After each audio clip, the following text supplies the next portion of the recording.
જય માતાજી. સૌપ્રથમ આપ સર્વેનો ખૂબ ખૂબ આભાર.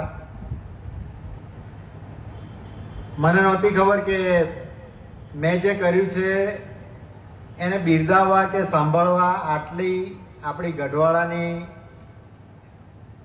પ્રજા બધા ઉત્સુક હશે.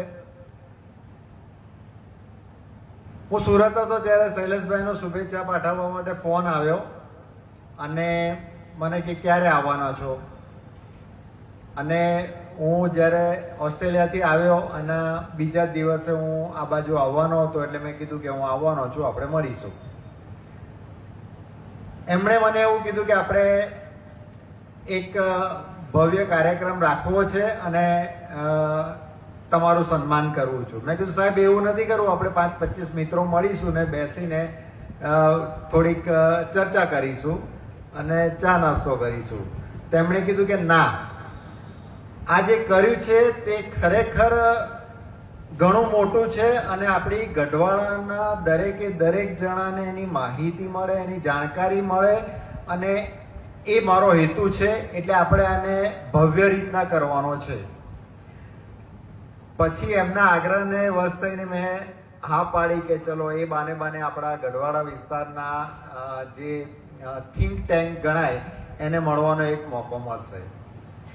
મને એવી નહોતી ખબર કે આવા પૂજ્ય દેશમુખ દાદા સાથે પણ થોડી ઘણી પળો શેર કરવા માટે મળશે.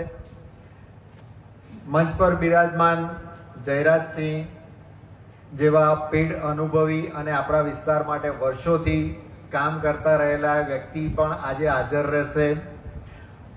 નવા ચૂંટાયેલા કુલદીપસિંહ તથા બારોટ સાહેબ જે આપણા વિસ્તારના માનદ વ્યક્તિઓ ગણાય તે બધા અહીંયા હાજર છે. એ મારા માટે ખરેખર બહુ ગૌરવની વાત છે.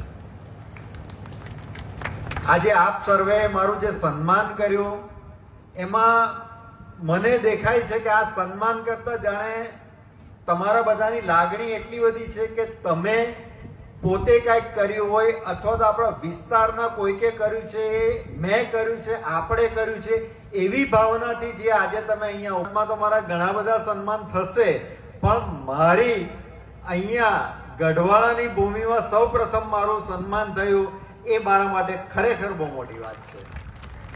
ત્યાર પછી સીધો અહીંયા ગઢવાડામાં આવ્યો છું એટલે આ પહેલું સન્માન મને અહીંયાથી મળ્યું.